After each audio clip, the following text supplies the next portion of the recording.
All right. Well, welcome everybody to the Exploring Youth Work panel hosted by Women's Advocates. My name is Mary Beth. I'm the Community Education and Outreach Manager at Women's Advocates, and I am your moderator for this afternoon's panel. I am so excited to have Mel, Anna, and Bethany here today to talk about what youth work is and what it means. We have a whole lot in store for you today, so let's just get started. First off, Women's Advocates is a nonprofit organization in St. Paul, Minnesota. We offer a continuum of safety through prevention programming, emergency shelter, and housing stability for victim survivors of domestic violence. We began in the early 1970s as a legal advice helpline, and in 1974, we purchased our first home to begin sheltering women and children who've experienced abuse. We've been doing this work for almost 50 years, and now we've updated our mission statement, expanded our building, but still we are walking with victim survivors and our community to break the cycle of domestic violence. And you can learn more about us on our website.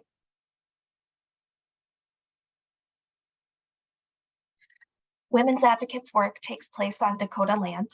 The area that is now St. Paul was stolen from the Dakota people by the American government through centuries of wars, broken treaties, and acts of cultural genocide.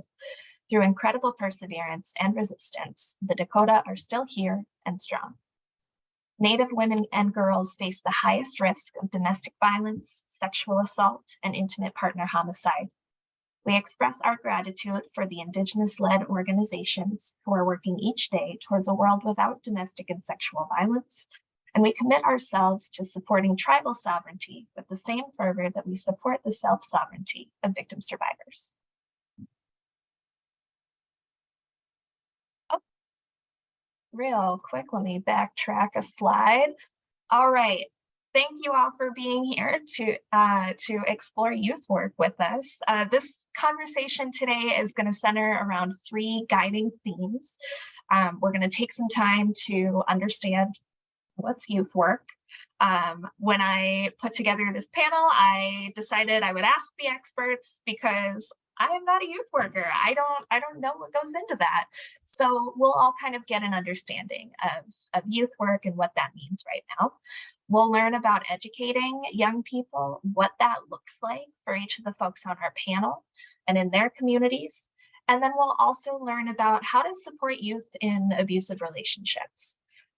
Again, if you have questions, if you came into this panel just chock full of questions for our panelists, please put them in the Q&A box, and there will be a special time at the end of the panel for all of those questions to get asked and for us to glean from the rich wisdom of the panelists we have here today. So we'll spend time for audience questions, just make sure to get them in. And then real quick, I want to hear from you all, our attendees. What brings you here today? If you could share in the chat your community role or profession, along with just a little bit about why was it important for you to be here today? When you saw, oh, Women's Advocates has this panel about youth work, why did you register? Why did you decide that was a fun thing that you wanted to do with your Wednesday afternoon? So go ahead and put that in the chat. And while you're doing that, let's meet our panelists. All right, first up, we have Mel Harmon, who is the Youth Advocate Team Lead at and Outreach Coordinator at Rivers of Hope. She studied elementary education at Concordia College in Moorhead and earned her master's degree in school counseling from North Dakota State University. Mel has been a classroom teacher. She's worked in residence life. She's served as a school counselor, worked a handful of years in youth ministry. Mel has worked as a youth advocate at Rivers of Hope for 5 years now, and in her position, she does youth advocacy and prevention work in the schools, in addition to outreach pieces to share the story of Rivers of Hope. And Mel's passion is serving and supporting youth. Mel, can you tell us why was it important for you to be here today? Thank you. So excited to be here, and I'm just excited to be a part of this conversation. Obviously, with my background, youth have been a part of my journey for a number of years, and over those years, I have continued to see and hear from youth um, that they often feel alone in their journey. And if I can be that trusted adult to join them in their walk, I am happy and privileged to be able to do that. So that's the main reason I'm here, is to share how I do that and what that looks like, as well as to learn from all of you. Thank you. Thanks so much, Mel. Super happy to have you here. And our next panelist is Anna Sally, who is the Youth Education Manager at Tubman. Anna has worked at Tubman for over 10 years. She attended Hamlin University in St. Paul, where she studied English and Psych. She was first introduced to Tubman while interning there on the 24-hour crisis line. Anna loves working with students and looks forward to each school year to incorporating student feedback into Tubman's curriculum about healthy relationships. She believes this work should be informed by youth voices and the expertise they have regarding their own experiences. And Anna, same question to you. Why was it important for you to be here today? Thanks, Mary Beth. Thanks for having me. Just like Mel, hearing the stories from students throughout my journey in this work has been really impactful. I remember when I was a teenager too, being frustrated with the responsibilities that I was given. I was expected to act as responsible as an adult without the same rights and resources. And I would just like to uplift the voices of any youth I've interacted with by advocating for them in this space. So thanks for having me. Yeah, thanks for being here, Anna. Happy to have you. And finally, our third panelist is Bethany Truman, who is a freelance youth prevention worker. And although Bethany has carried many, many titles throughout her lived experience, mom is her favorite. When she isn't bug collecting or worm hunting with her son, she's advocating for youth at every table she sits at. Whether it be her role as Mankato City Representative for the Prairie Lakes Regional Arts Council, Regional Rep for the Minnesota Hip Hop Coalition, Mankato Public Safety Advisory Committee member, Mankato School District SRO Advisory Committee member, DEI Director to Mankato Makerspace, or NAACP Mankato Board member. Bethany advocates for safe spaces and opportunities for younger generations. She's finishing her master's degree in pastoral counseling with crisis and trauma response, and is launching a consulting business to connect with more youth serving organizations to discuss healthy relationships, personal development, conflict resolution, and more. Bethany, so happy to have you with us this afternoon as well. And why was it important for you to be here? Well, thank you so much again for having me. I feel like I could kind of go off on this, why it's so important, but I am gonna just kind of summarize it into I'm showing up today, so hopefully in the near future I don't have to, because this is something that we're all passionate about, and that's kind of what brought us all together. But I think we could all agree that this is something, we'd like to be out of work with something like this. We don't, so that's why I'm here today. So thank you again for having me. Yeah, thanks, Bethany. Yes, I totally agree. Ideally, in a perfect world, the four of us would be out of a job, right? Like we wouldn't have to be working with people who are experiencing abuse, because nobody would be experiencing abuse. But as long as we're in this particular world, in this particular universe, we're going to keep doing what we're doing. So let's talk about what it is we do. Let's talk about understanding youth work. Some questions for the attendees, if you can put in the chat, what does youth work mean to you? When you think about working with teens and young people, what comes to mind? Or maybe you have done youth work before and you've got a really good grasp on what it is. But whatever your experience or understanding is, we would love to know that in the chat. So thanks for that. But youth work can mean so many different things. There's education, there's going into classrooms and areas with large groups of teens, but there's also individual outreach and advocacy. So let's figure out what youth work means to our panelists and what kinds of interactions they have with the young people in their communities. Somebody in the chat is saying that youth work to them means letting youth lead and voice themselves. And I think we have a lot to say about that in this next hour or so. All right, so my panelists, our first question, and I think I'll start with Anna, is about organizational capacity. So with your program in particular, Mel and Anna, your programs in particular, what services are available to young people through your program? What's available to them? What are the age ranges also? Thank you. So at Tubman, we have a host of different programs that are dedicated to youth. I'm the manager of the Movement for Violence Prevention Team, MVP. So we have a curriculum of 6 lessons that we present in schools, typically health classes, mainly middle schools and high schools, in order to get students talking about healthy relationships and what that means to them. So identifying red flags, emotion management, communication, resources, that kind of thing.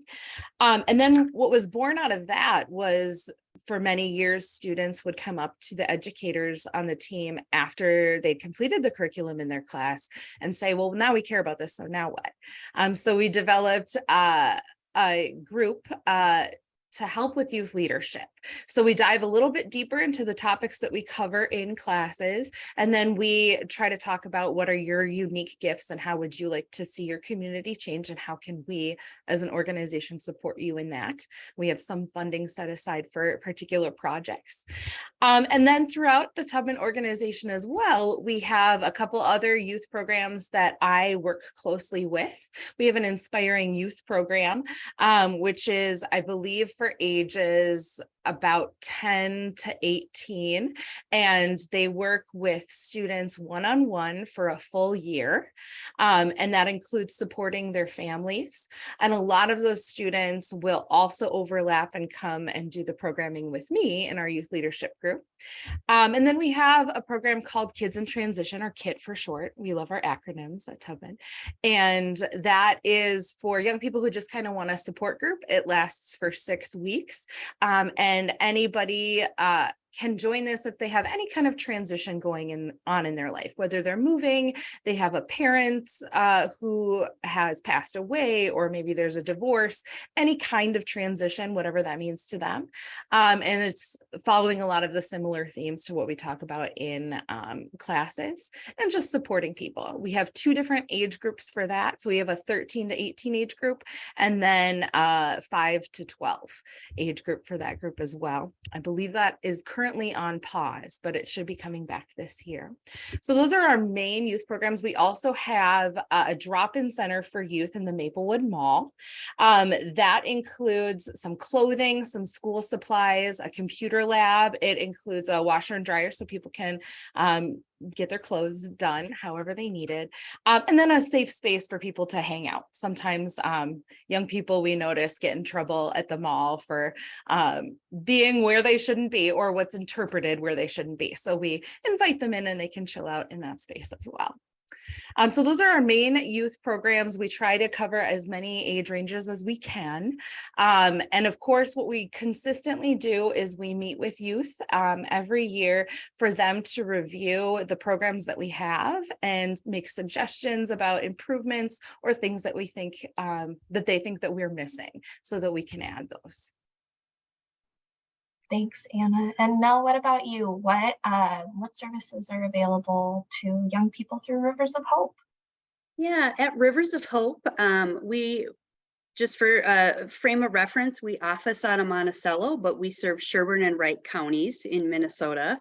And our youth program was actually founded by a teacher who noticed family violence and unhealthy relationships amongst her students. And because of that, we have been able to develop a partnership with the schools in our 2 counties to be able to come and go and support young people who have witnessed or experienced family violence, teen dating violence, and sometimes even just messy, complicated friendships. So we come and go in those schools, again, like Anna, primarily middle schools and high schools. The elementary age, we handle more case by case, just because we don't have enough advocates to cover all of those schools. But it's individual advocacy. In addition to part of what I do is classroom presentations on that topic of healthy relationships and teen dating violence, partnering with health teachers, life skills teachers. And this year we've also been working with some youth groups in churches where they're recognizing that teen relationships can be complicated and that young people aren't necessarily equipped with the skills to develop those relationships. So let's give them the tools that they need to build upon those relationships. So it's a really cool partnership to be able to come and go in the schools and to work with classrooms, but then also work individually with students. Thanks, Mel. And Bethany, I'm gonna ask question number 2 to you because you've been in the Mankato area in a variety of capacities for a long time. And I want to I'll ask all of you this question, but I want to start with Bethany. What needs or concerns have the young people in your community expressed? Like when you talk to them and hear from them, what do they need? What are they asking for? Mhm. Yeah, that's such a great question. And I'm excited to hear what the other 2 have to say too. You know, a lot of the conversations with youth, they have this idea, we're going to kind of, when we talk about urban and rural, they have this idea that, you know, the resources and the support and the activities, they're up, you know, 169, they're up in the cities. You got to travel for those.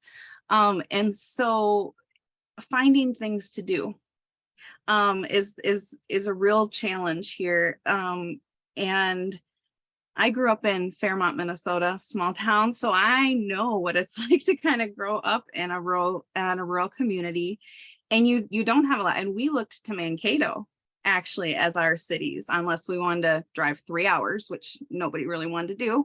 And so when we have these conversations,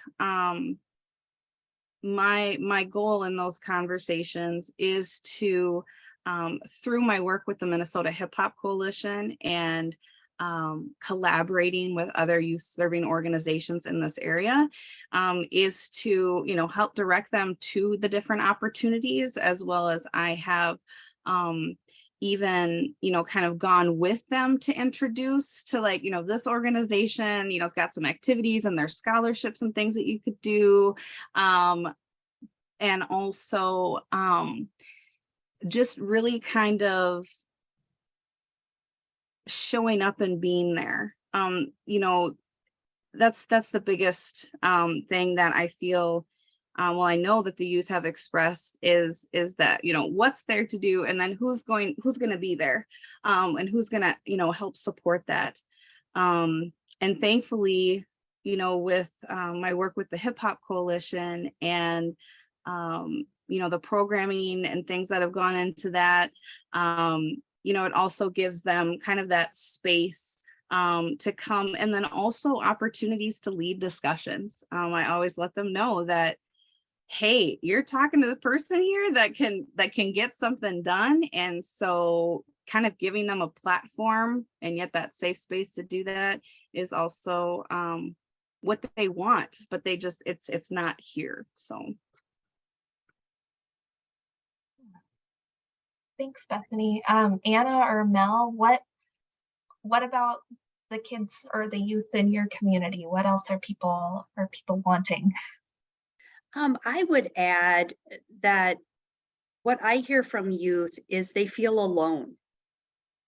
I think we live in a world where we think we are connected because of phones and social media platforms, and yet many of the youth are saying they feel alone, um, alone with social connections, but especially alone without having that trusted adult or adults in their world. So that's a lot of conversation that I hear from young people is I just wish I had that adult who would hear me or who would believe me or who would help me out. So a big concern that we definitely focus on in our youth programming. And I would add to that, I definitely echo that, students feeling alone. We also do evaluations at the end of our curriculum. So I get a lot of comments from students, and I just wanted to bring up some of the comments I typically get. A lot of students will say, after we spend the time talking about healthy relationships, I've never gotten to talk about this with anyone before, or we should have more of this because it affects us every day. Lots of comments like that. I get a lot of comments about like, thank you for listening to us. I don't feel very listened to, which is great, but heartbreaking because I would hope that they could take that for granted, right? And then we also work closely with Hennepin County Juvenile Probation Offices. So I have a lot of young offenders who are court ordered to do our program. They themselves have used violence, and in every conversation with every one of those students, they just want to be heard and understood. And when we give them a space to do that, I see some beautiful growth happen, and they always have wonderful, insightful things to say. So I think there's a real feeling of being put in a box and put aside instead of being treated like an individual.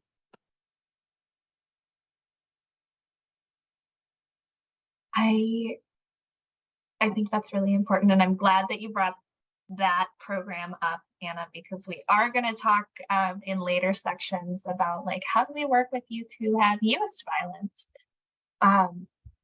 But what I am hearing from the three of you is just this understanding that a lot of adults think they know what it's like, they know what teenagers are, or like they know young people. They're like, oh yeah, teenagers. I know what that is. We label the youth in a way that doesn't always give credit to the amount of inner turmoil they're going through and the amount of decision-making capacity they actually have. And I was thinking about what you said earlier about particularly teenagers being faced with these like this pressure to like act like a grown-up without any of the actual tools that they need to do that, or any of the actual rights that adults have.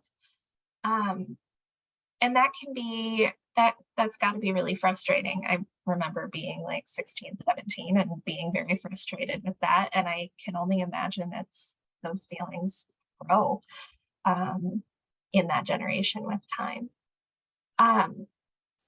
Another question for the crew here about the landscape of youth work. I imagine like Anna at Tubman, you're in Hennepin, Washington, you're in the Twin Cities metro, so maybe you work with youth in urban areas.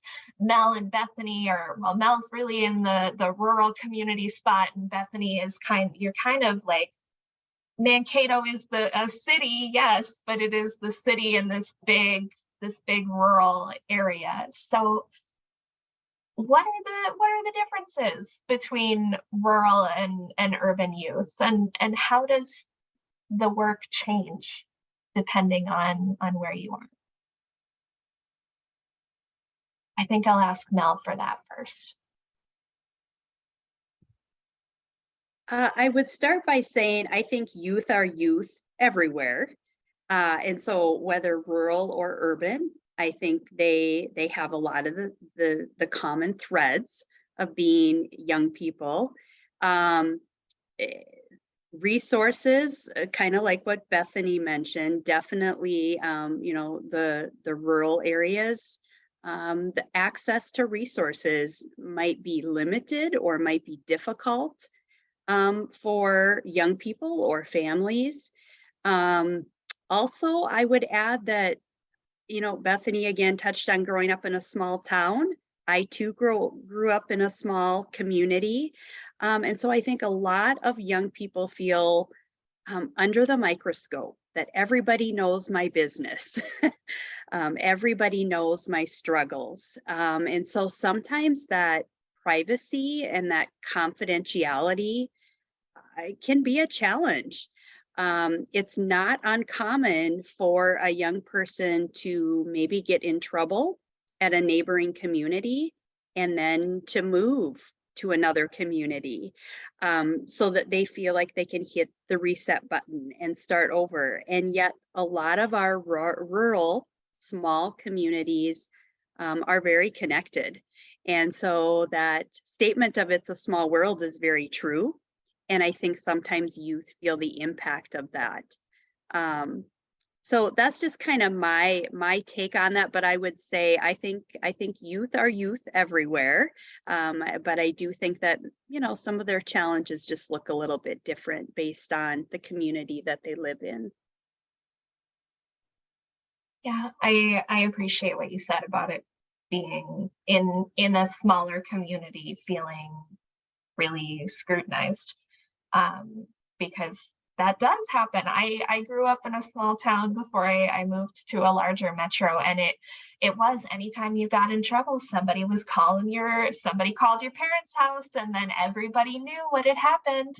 And that like reputation forging happens so fast in smaller communities because word gets around really quickly, and suddenly as a young person you're stuck in this box of, oh, I did one questionable thing and now I am the town's troublemaker. And that we label people so quickly. We're so quick to label, and we're so reluctant to change those labels when they stop applying. And I think that happens to youth a lot. Anna or Bethany, any thoughts on landscaping or the landscape of youth work, not like shrub building, or bushes or anything? Any thoughts on rural versus urban youth and how youth work changes? Yeah, I just want to follow up with what Mel said. In the rural community, and Mankato is different, like you kind of said. Like we're a city, about 50,000, I think. But it's still a little bit of a trek then to the cities, and then again all these other small little communities that are spaced out in South Central Minnesota. I think one of the challenges with that comes, there's sometimes a siloed mentality, and even kind of, you sometimes see that in organizations and sometimes youth serving organizations, and that can be a little bit of a challenge because there's almost like there's this competition of like which organization might be doing this program, or who's going to do this. And I try to remind people that listen, we want our kids to be able to have a variety to choose from, because not every one child is going to be gravitated maybe towards this one thing that you're doing. And so I think that can be tricky then, because then what is available then, it might not fill that niche. And so there's, like, again, that siloed mentality can be a little tricky to navigate.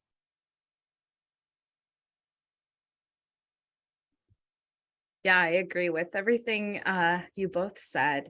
I also would add, you kind of touched on this a little bit, just public transportation being a huge thing. A lot of times it's not as much of a problem for the students I work with in the Twin Cities to get somewhere they need to be, and much different in the rural areas that I go to.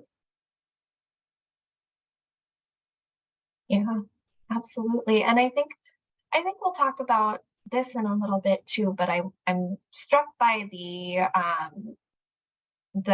how word gets around, or what kind of word gets around.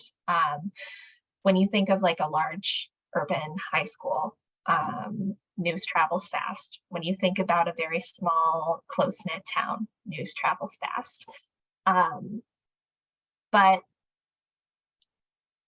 there's also this culture, it's like word gets around really quickly, but there's also this culture of silence around, like, we don't talk about abuse, or we can't talk about family violence because that makes us look bad. And so I'm interested to hear more about how you all kind of have been navigating that. I do want to, I'm so glad you said that, because I do want to just kind of follow up with you what you just said. There's also the idea we don't need to talk about because it doesn't happen here. It doesn't happen here. It happens in the cities. It happens in all of these other actually very populated urban areas. And so getting and now I'm kind of switching, getting adults to wrap their mind around that is a challenge too sometimes. Like, no, this does happen here, and this does affect you, and this is happening to our youth, and these things are all happening, and then carrying the conversation from there. Absolutely. I am, part of my job is convincing adults that yes, this does happen in your community.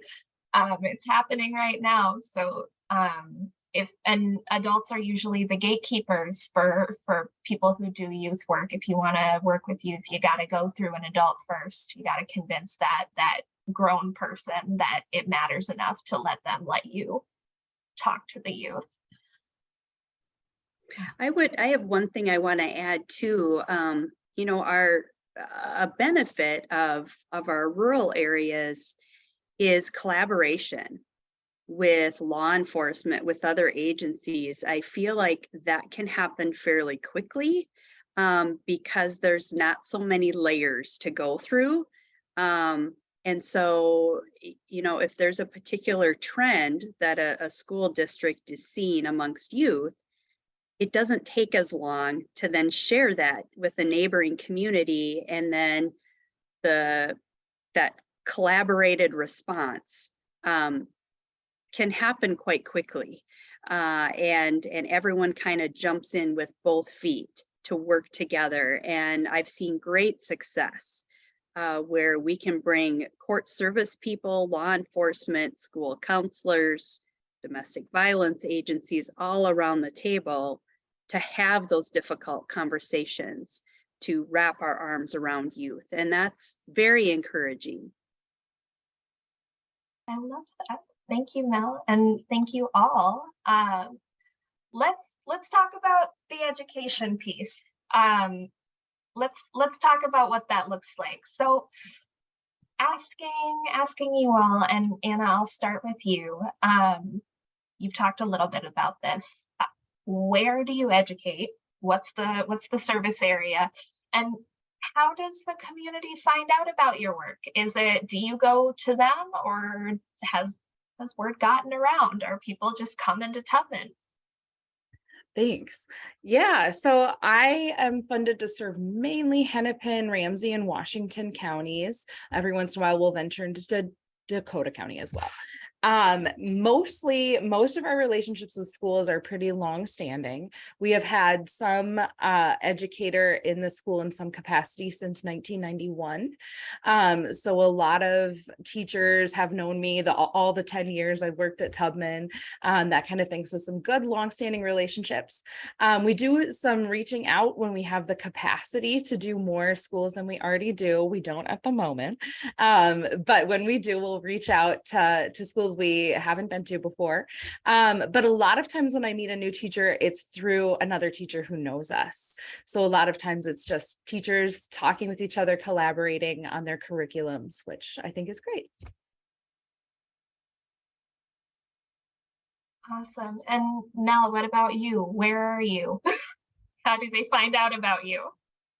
Yeah, it is an ongoing process. So it always amazes me that even in our small communities, there are many people who still have no idea what Rivers of Hope is about. So it's an ongoing education process of putting ourselves out there, attending Rotary meetings and chamber meetings, networking at churches to let them know that we're a community resource.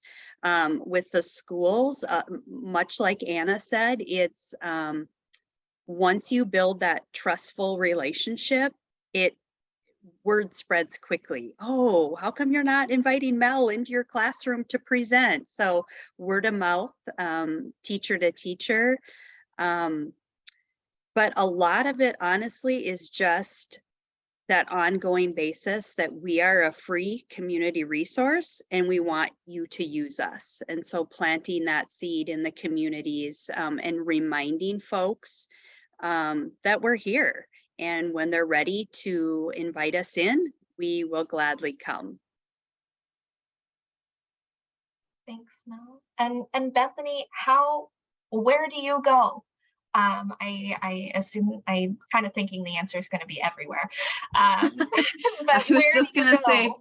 yeah, I was gonna say, I tell people wherever there is a plug-in for electricity for a DJ and a mic, that's where we're at. So yeah, we do have some flexibility in where we meet.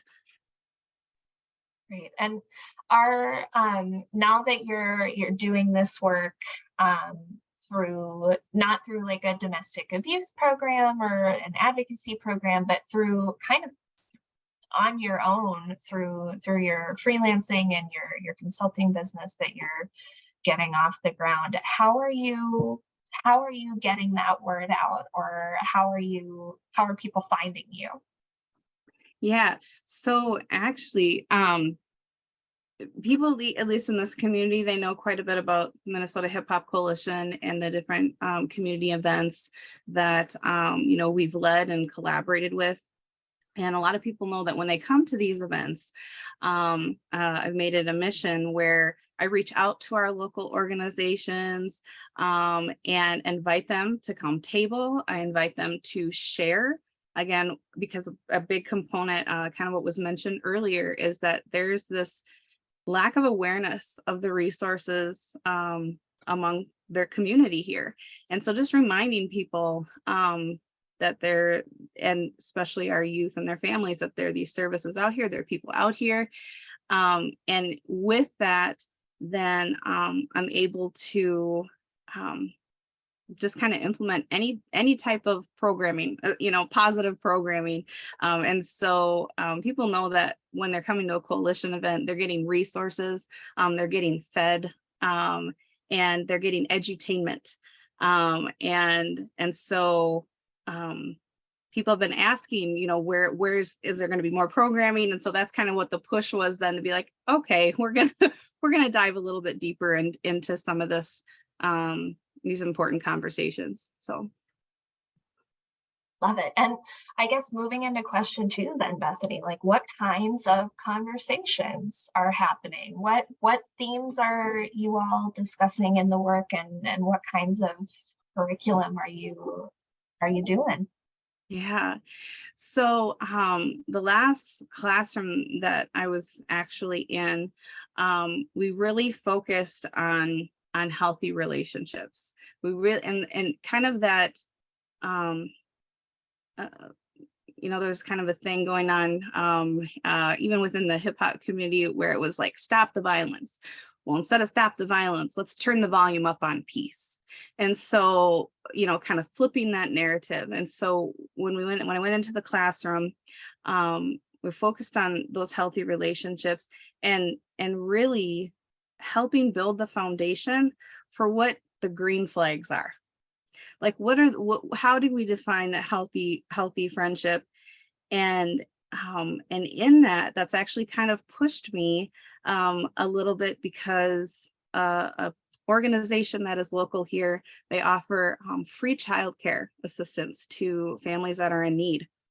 And I was speaking with the person and she said, you know, Bethany, this is great that you're going to do this, but can I just tell you, I have a kindergartner who comes in and just very nonchalant explains the violence that they see and that they didn't get to eat the meal because of something that happened. And so when she shared that with me, and I have experience being an early childhood teacher for a short period of time, when she shared that with me, it clicked that the junior high and the senior high level, that's very important. But if we can go even younger and really, really help create that foundation of what's good. And then we look at that kind of personal development and loving ourselves and working kind of on the stuff that we can control and that we can kind of grow in at a very young age. Then when that craziness happens or we're confronted with something like that, we just know right away, like that's not for me. I'm not gonna tolerate that. I'm not gonna believe what's being said or being done. And also, as I kind of create this curriculum, it's based off my own personal experience as somebody who's found myself in some very difficult situations and relationships where I've needed services myself. And so doing some self-reflection, being like, what's going on here with me? Not putting the blame on me, but what can I do, or what could have maybe I developed at a younger age? And for me, it was self-esteem and loving myself. And had that been taught to me more at a younger age, and this is not putting the blame on anybody, but I just think, I wonder, like, how would my life have been different? How would I have pursued relationships? How would I have received relationships if I would have had a deeper love for myself and understanding of myself and my standards and things like that? So that's all that's going into kind of some of these other presentations and engagements that I'm going to be doing in the near future. I have some thoughts to add to that as well. So our presentation focuses primarily on middle school and high school. However, that doesn't mean that I don't dream about getting in the elementaries, because I too, like Bethany, believe that is really where the conversation needs to start. A lot of the conversation at middle school and high schools tends to be a little bit more reactionary because they're already in the thick of those unhealthy relationships, where at the elementaries, we can equip them with the tools to develop the type of relationships that they want. But the other piece of it too is we follow some of the curriculum and standards of the schools. And so healthy relationships is often a standard in 8th grade health classes or sophomore health classes. So that kind of is our plug then to jump in and collaborate with those health teachers as the expert, I guess you could say, and to come in. My particular presentation from Rivers of Hope focuses on healthy and unhealthy characteristics of a relationship, recognizing the warning signs, knowing how to help yourself or someone else, in addition to diving into the dating violence piece, because that was a theme that we saw and heard from students that they were not equipped with, is how to develop those healthy dating relationships. A positive from COVID was, how do we develop this presentation in a way that we could continue when students were attending school from their homes? And so I use a platform called Mentimeter, and I still use that platform because it was such great success, where students log in with their Chromebook or their phone, and we create word bubbles and cast votes. And a huge benefit of using that platform, it has allowed us to capture data that we otherwise did not capture. because I maybe had students up and moving around and doing activities that way. And so I've just continued to use that platform, and because the students, it allows them to participate and engage in a safe, anonymous way. And so it's really been fun and get a lot of positive feedback from students and teachers. And so we just continue to use that medium as our way to share this important information.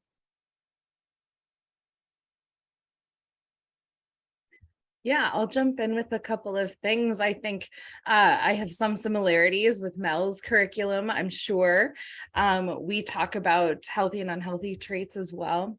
We focus a lot on empathy and the role that that plays not only in our relationships, but supporting other people if they're going through something difficult. We talk about different stereotypes we have and where they came from, specifically gender stereotypes and how that can be linked to violence, emotion management, communication, and then resources. Those are kind of the big topics. They all build on each other. But one sort of through line throughout it that has just come up more and more is students really talking about, where did you learn that? Like, who told you that? So when they have an instinct to a reaction, let's say we're reading a story and they say, well, I would do this in this situation, then the students are so great at doing this with each other, is just asking like why, like where did that instinct come from? And unpacking a lot of what we have learned from our society has been really helpful in our curriculum. That's amazing. And so it's so much of what we learn is like we don't know, or we don't pay attention to where we learn it, but it stays with us. And so I'm glad that students are starting to say, hey, wait a minute, like where did that come from? What kinds of, I mean, I do presentations and outreach, and when I do them in person, I always get one or two people coming up to me to ask it afterward, asking questions. Or sharing their stories. What kinds of questions are you all getting asked when you show up to a presentation or a community event? What are youth approaching you after presentations or at your event and saying like, hey, I've got some more questions for you, or hey, I need some advice? What questions are you getting? I can go ahead. I guess the trend that I've noticed is friends coming up. How do I help this friend of mine? Or my friend has a family member. How do I help them? I would say I also noticed young people do not always come up right after the presentation, but it might be several weeks, or I've even had a few where it's been like 2 months later where they reach out to their school counselor and say, remember when that Mel came into our classroom? I think I need to talk to her.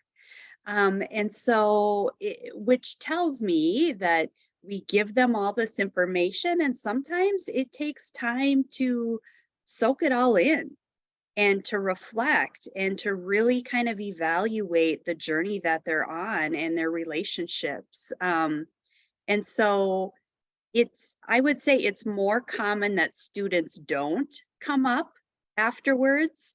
My favorite way to kind of handle some of their questions is when I'm in a classroom where I have a little bit extra time, and I will have students write a question or a comment on a piece of paper without their name, and then I go through those.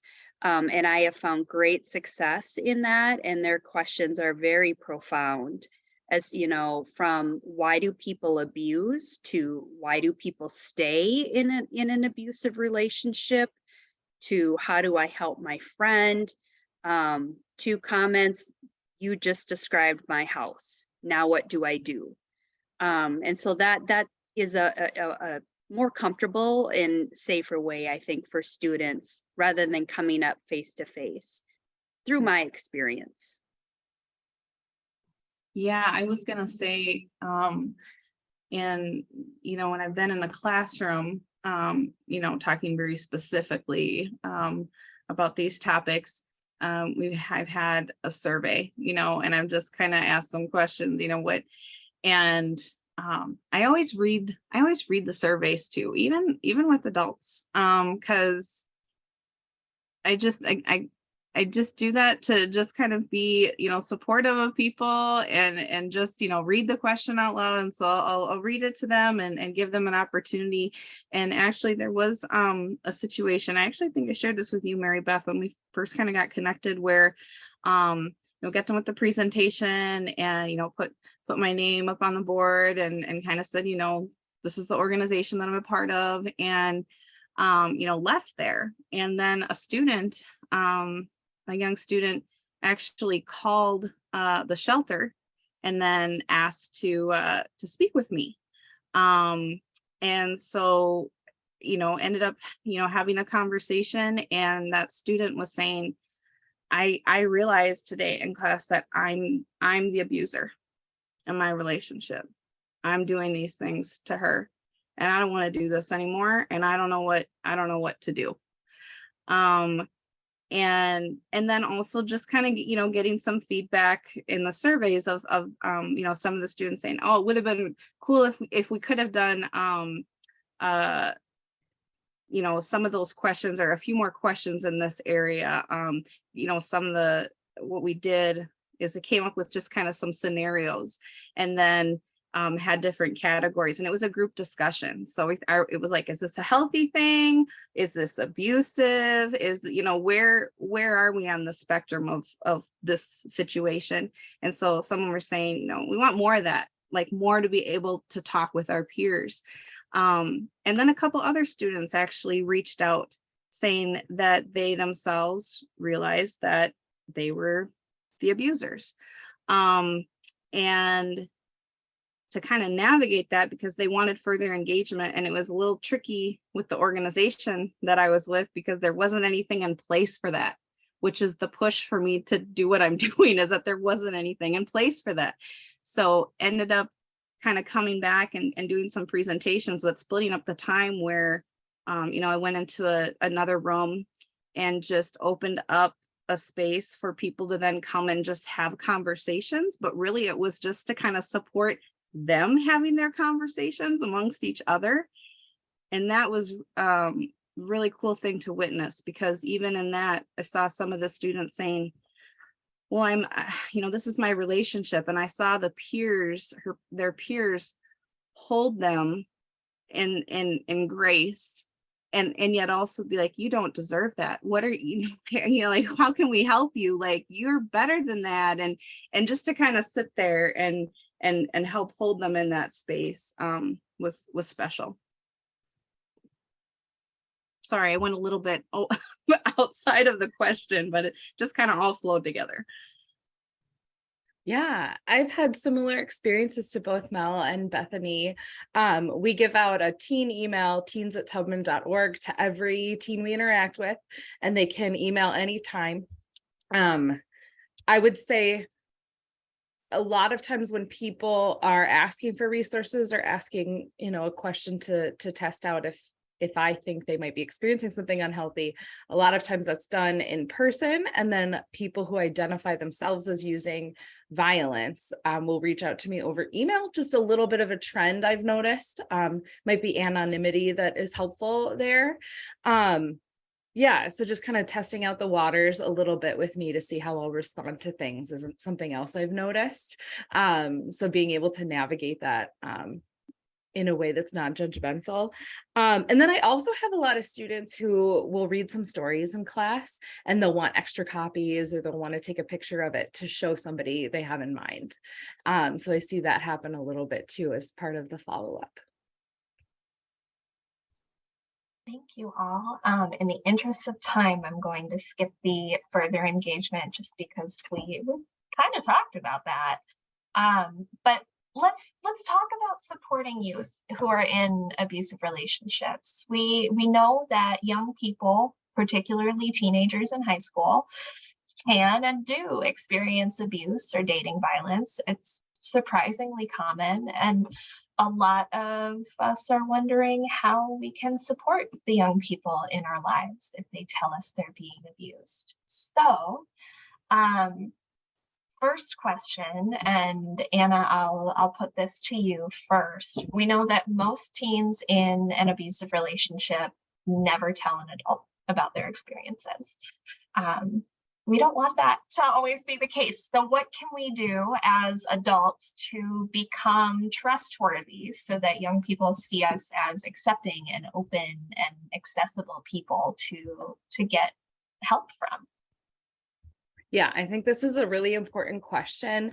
Of course, not being judgmental. I think for me, what I think about the most is when I walk into a room with students, I give them the respect that I think everybody should get. I have noticed different teachers have different styles, and I notice what works and what doesn't, and what kind of relationships teachers have with students. So when I walk in, assuming everybody has good intentions, everybody knows themselves as the expert in their own lives, and I can give people that grace there, people tend to feel more comfortable around me. That should seem obvious, but I think that there's always this power dynamic with an instructor and a student. And that's just kind of the way the world is set up. So I do what I can to sort of pull in people's voices and ask their opinions on things before I give my opinions, to show that their opinions hold just as much weight as mine. But yeah, I'd love to hear from the other two here. I have found that youth want to be respected by adults, but they feel a lot of power from adults. And so when I am working one-on-one with a youth, it's really important to me to start out by telling them they're a valued and important person. And I truly believe that, and to set that stage, that even though I'm an adult, that does not make me better or more powerful than them. And to wipe away kind of that power piece. But to, like Anna said, let them know that they deserve the same respect that I'm getting from them. The other piece of it as adults, and I strongly believe this, is we are a bit uneducated when it comes to teen relationships. And I'm a parent myself, and so I throw myself in that same category. But I think if we were to ask adults, tell us about teen dating violence, is it a thing? Most of us probably don't know. And so I find it really interesting that we want young people to come to us, and yet we are a bit in the dark as to whether teen dating is a problem or unhealthy, even teen relationships. And so that's really something that I work at, that if I had my way every time I presented, the adult for that young person would also be in the room, because that is what's going to help bridge that gap between trusted adults who are a little bit clueless at times versus teens who are saying, help us. And so I feel like, obviously in a classroom setting, that's not possible. But when I have opportunity to present to like a youth group, I really encourage parents to attend that, because that is, parents have to be a part of this journey. Trusted adults have to be a part of this journey if we want teens to reach out to us. You both have such great answers. I agree with both of you. I think for me to add to that, it's really showing up where they're at. It's I tell people, I share this with a lot of people. As adults, picture the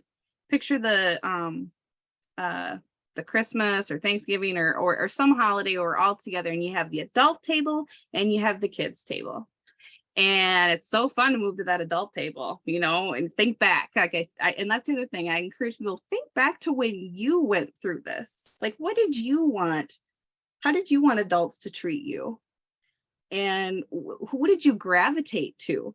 And so going back to the table analogy, how do we get them to trust us is for adults to get up from the adult table and go to the kids table and be there, because it creates so many wonderful things, but also it's a way to model to them, but then also be open and transparent and letting them, and when I share and I speak with them, I don't have all the answers.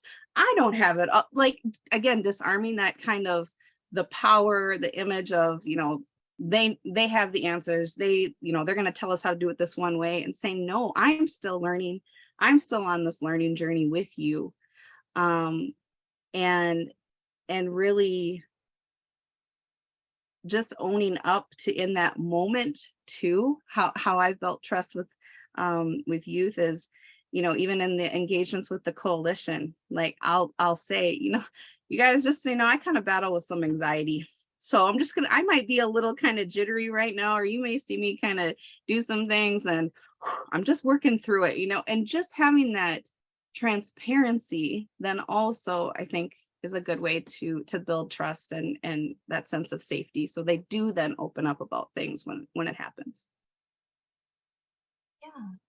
And I think that approach, the like adults need we need to take a bigger role in like moving towards their level instead of just expecting like, come on kid, like get on my level first. It should be more collaborative. And I keep thinking about, I'm putting myself in teenage Mary Beth land right now. And when I was going through those situations, I felt, I think my parents kind of figured if something's wrong, she'll tell us.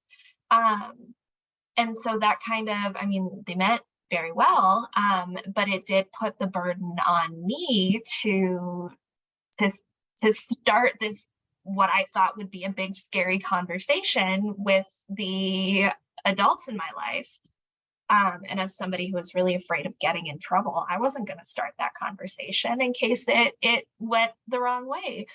And I'm thinking back to that time, and I would have liked to be approached instead of having to do the approaching. I would have liked somebody to say like, hey, how are your friendships? Like, what's your social life look like? How are you like in a relationship? Are you dating? Like how does that look? Instead of having to go to the, like, I don't know, like a peasant going to the king to ask for more food or whatever. There was a power dynamic there, and I would have appreciated it if the like established adults in my life had come to me instead of having me go to them. And sounds like that hasn't really changed.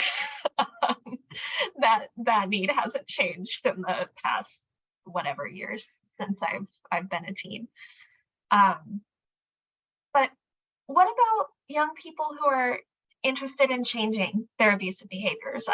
Anna and Bethany, you've kind of touched on this, but if there's a young person in our lives who is using behaviors that are abusive or controlling, how do we approach them? How do we start that conversation? And like, what do you say? Because you don't want to shame people into getting defensive, but also you need to have this conversation. How do you start? I can start off with this one. I usually start by asking like what happened. So if I'm working with a student that I know did something violent or somebody in my personal life, I'll just say what happened and get their side of the story, because there's always a reason for their actions. Not that their actions are justified, but they're coming from a certain place. I find it really useful to validate emotions and to talk about different ways we can navigate our emotions and how we express and communicate those. That's really helpful to me. And I think a lot of a lot of that, what people need is vocabulary. So even talking about emotions and having words for what they're feeling can make a huge difference in how they choose to express those emotions later. So I kind of start there instead of saying like, you know, what's wrong with you? Why do you act this way? Talking about the emotion, as this emotion often makes people act this way. What's another way we could react to that kind of thing?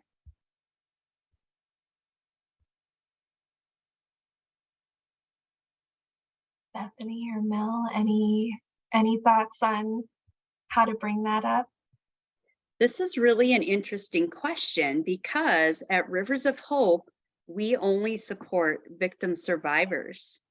And so sometimes working with a young person where maybe it was a referral and that particular teacher or school counselor thought that, you know, maybe they were the victim survivor in that situation, when the reality is they're the offender.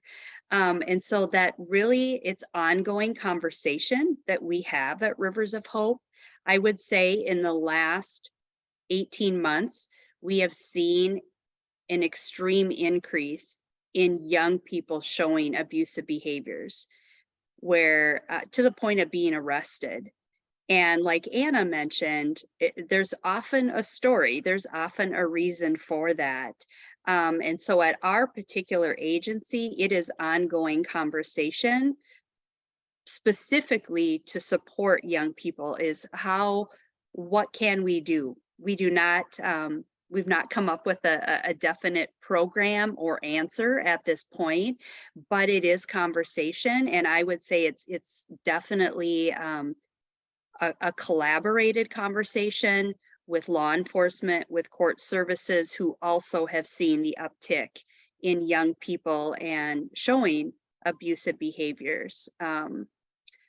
I guess personally, like Anna mentioned, there's a story, and we are not, my belief is we're not born to be abusive people. And so let's hear their story and name that emotion and get them the help and the resources that they need. When I have been working with a young person where I'm like, whoa, the story's kind of changed on me, I often will circle it back to some of the presentation pieces. Let's review some of those characteristics of a healthy relationship, of an unhealthy relationship, of an abusive relationship, and then helping them to identify where does this behavior fall on that spectrum. Because I have found too that sometimes it's just a lack of awareness.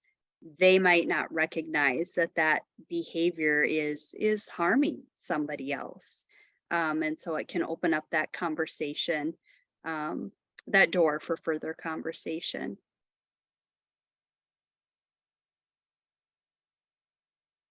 I don't really have much to add other than, you know, it really depends on that relationship, you know, that you have with that young person. Because I think that'll kind of help steer maybe how you're addressing them or interacting with them. So Yeah. And I'm I have thinking, one oh, thing go to ahead. add. Sorry, didn't mean to talk over you. Okay. One thing to add is that so many people can be like an abuser and a victim at the same time. And even if they aren't being victimized currently, maybe they have been in the past. I don't think I've met any students who used violence who didn't have their own story of experiencing it. And I think that that's important to note as well. Yeah, because we internalize what we grow up around. We're taught, I say this in presentations all the time, we're taught how to love and how to not love by the people who love or don't love us. And that sticks with us. I'm thinking more and more, and this is not an official question, but I want to ask it. The rise that you're seeing, Mel, in young people using abusive behaviors, is super real. I'm also seeing a rise in particularly teenage boys who are just engaging in rampant misogyny. You get a lot of woman hating from some of these young people because of the things that they've been exposed to, and like maybe it's not a legitimate belief of theirs yet, but maybe they're parroting what they've heard online or what they've heard from people around them.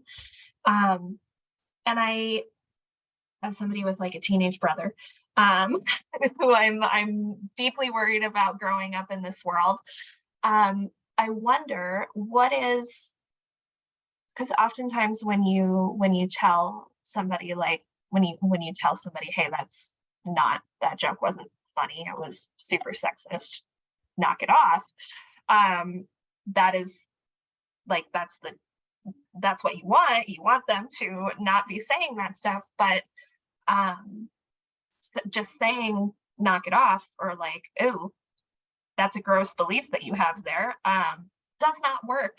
And oftentimes people, like I've noticed, oftentimes they'll double down on the misogyny, or on whatever it is that they're saying. And so I'm wondering, like, when you hear that stuff, the kinds of victim blaming or sexism or all of that from young people, what is the like quickest and most or what's the most compassionate way to course correct in those moments?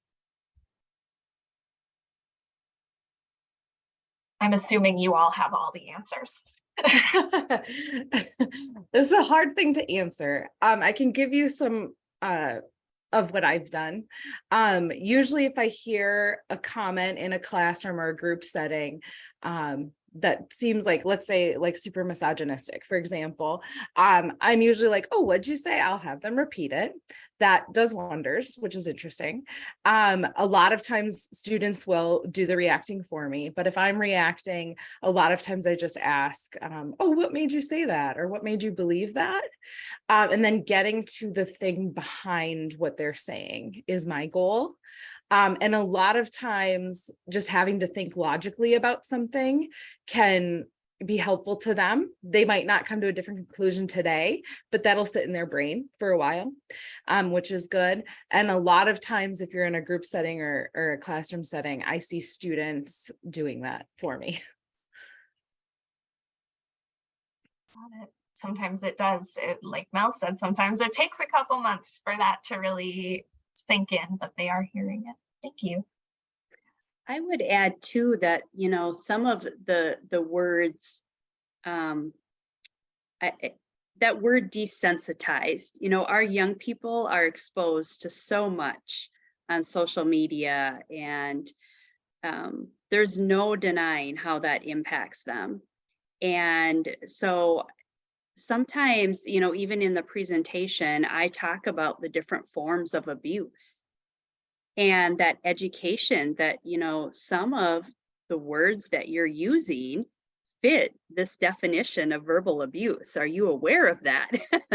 And so some of it is just, naming it, educating them. And I often find too that, some of those words are often piggybacked with, well, I'm just kidding. And so we talk about why did you feel you needed to make the person aware that you were just kidding if you thought it was a joke? And so again, kind of breaking down the words or the name calling. And I love to have that conversation with students, again, like Anna mentioned, to gain kind of the backstory, their knowledge, what's your frame of reference on that. But I do think that, helping them to understand the different forms of abuse is kind of an aha moment for some of the behaviors that they maybe didn't even look at it as a form of abuse because it was always, well, I'm just kidding. So that's kind of how some of the conversations that I've had with young people. thank you for the good response to, oh, it was just a joke, or I'm just kidding, because those are the ones that I have trouble with. Because always, if I've noticed that if I hear something that from a young person that is like upsetting or abusive, and I have like a reaction to it, the automatic response is, oh, like, I was just kidding, subtext, like, don't be upset. And so figuring out how to respond to that is on my mind. Um, other thoughts on that question before we move on? All right. Well, if we are working with young people who are interested in receiving advocacy services, what resources can we guide them to? So young people who are looking for more information on healthy relationships or looking for advocacy services, where can we point them to? And I think I'll start with Mel.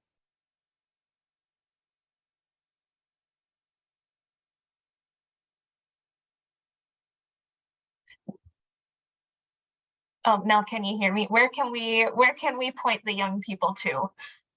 Yeah, cut out just for a second. You know, I love the website loveisrespect.org. So that is one that I encourage students to take a look at. I use from that website the relationship spectrum is really helpful, again, to just get students starting to identify whether their relationships are healthy or not. This year, unique. I've collaborated with the public health nurse on some different situations that have come up where we've had to collaborate and pull together resources. And I have found that to be super helpful. And so if I don't know kind of who to turn to, it's really taking a list at partners that I work with to say, hey, I've got this situation. I'm not really sure where to turn to, but sometimes it is probation officers, sometimes it's public health nurses, sometimes it's school counselors. And so that networking piece, I have learned to become kind of an expert with that, because I don't have all the answers. I don't have all the resources, but man, collaborating with those folks, there's a wealth of resources out there that I just might not have known about.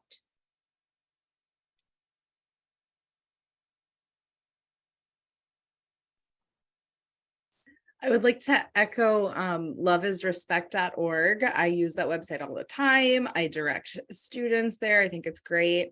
I know if I'm looking up a resource and I don't even know where to start, if I'm looking one up on behalf of a student, I can sometimes start with the CDC website. There's some good resources on there. So highly recommend that. At Tubman, we have a youth-oriented website, mydefinition.org, www.mydefinition.org. We have blog posts written by students for students on there as well. So if somebody is interested in just kind of seeing a student perspective on something, they talk about everything from like social issues to interpersonal relationships to family dynamics at the holidays, kind of like everything. So yes, thank you for putting that in the chat. So you can check out that website if that's helpful to you.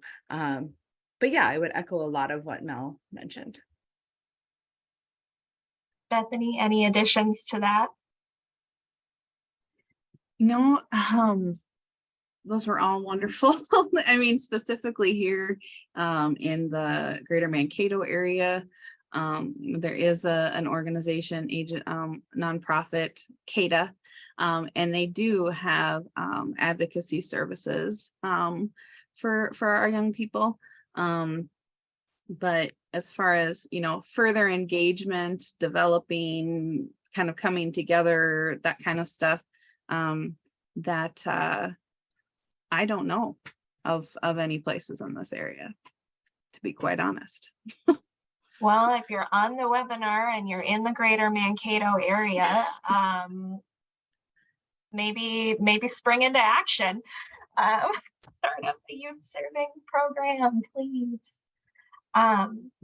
Thank you all so much. I have some time built in for the audience to ask some questions. So if you have any questions or comments that you would like to offer up to our panelists at this time, you can put them in the Q&A or put them directly in the chat and we'll answer them.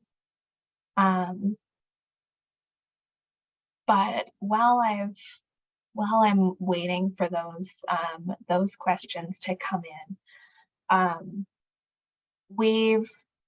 I've been getting some questions from folks at programs that work with youth who are aging out of foster care, or some of those older teens and young adults, and I would love to know if a young person comes to you and discloses like, hey, I've experienced abuse, what do you tell them? What's your first move? My first question is, are you safe? And then from there, really hearing their story so that I know how to best support them and walk with them. But that is always my first question when they disclose that, you know, they've experienced some form of abuse or trauma is, are you safe? And then to really be a listener and let them tell their story.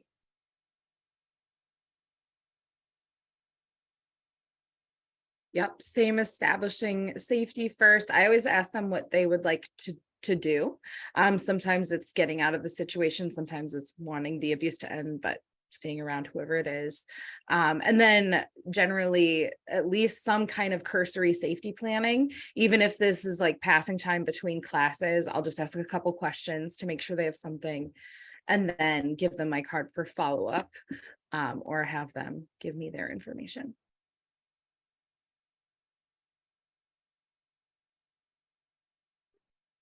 Yeah, what they said. But then also, when a young person approaches me on that, I do take time to just, acknowledge that I'm sorry that that's happening to you right now, that has happened to you. And then kind of, what was mentioned earlier, validating some emotions, as usually there's kind of a heightened emotion that's coming with that. And then I also take the time to thank them for being brave enough and courageous enough to share this, and for trusting me to come talk to me, and then kind of go from there. Thanks. And we do have a question from one of our attendees. And I think I'll direct this to Anna and Mel. Have you experienced pushback from schools about teaching healthy relationships? Who wants to start? We're both smiling. We have similar experiences. Mel, go ahead. I guess I wouldn't use the word pushback. I would say lack of knowledge in what the presentation entails. So once they are aware of the material that will be covered, many of those health teachers themselves have covered that same information, but I'm a different voice, so the students hear the message differently.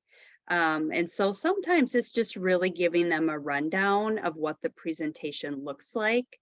But, like Anna's organization, we've developed that relationship with the schools, and it's taken many years to get there. And so we're grateful to not see a lot of that pushback anymore. But rather it's more just a lack of awareness of what the presentation entails. That's also been my experience. I would say I get more pushback from parents than anybody working in the school.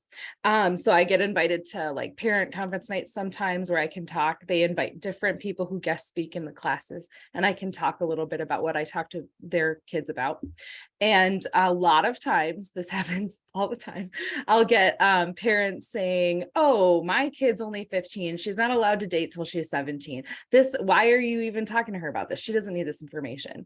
And then they'll walk away. Boyfriend. Exactly. And then the teacher sitting next to me will be like, she's had 3 boyfriends this year. Like, obviously she needs this information. So the pushback I think I get is from the lack of knowledge people have about what's real.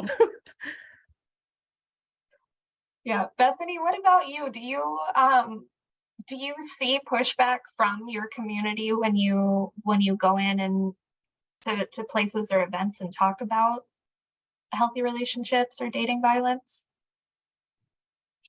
I would, kind of echo what Mel said. It's educating them and kind of letting them know, because there's a disconnect again of like, this isn't happening here. We don't have like, yep, healthy relationships, we should talk, but we don't have these issues happening here. And so that's the pushback. But then also, once it's shared, like, well, this is what we're talking about, like, this is kind of the plan, this is what we're, about to do. Then it's, oh yeah, we can make room for that, or, but then it's always after the fact too, that I feel, within a school setting, my experience, limited experience, is that the teachers, a couple of them were engaging with the class. And as we were doing this, and then as they were done, they even said, like, I never even thought about it that way. So teachers were kind of having some aha moments, and that was pretty cool, because then it allowed the students to see again, breaking down that power component. Love that. Thank you all so much. And thank you everybody for your questions and your engagement. This was so great. This was so much fun for me. And I hope it was fun for you all as well. We've got some contact info here for our panelists if you're interested in reaching out to them, and some resources to continue our work as well. Here is a whole bunch of good stuff for you. You can download the slides at the link or at the QR code that is on the screen right now. But I'm also putting in the chat a bunch of links. If you would be so kind as to take the post-webinar survey, I would super appreciate it. But you can also download a certificate of attendance. If you don't do it now, one will be emailed to you. You can subscribe to our YouTube channel and check out all of our events. I will let everybody know certificates are going to be available for download. You don't have to email us anymore if you want a certificate of attendance. So that is a great leap for mankind there. Thank you to our panelists for being here this afternoon and sharing their wisdom with us. Thank you to our interpreters. And thank you, audience, for engaging in this discussion. I'm going to stop the recording and end us for the day.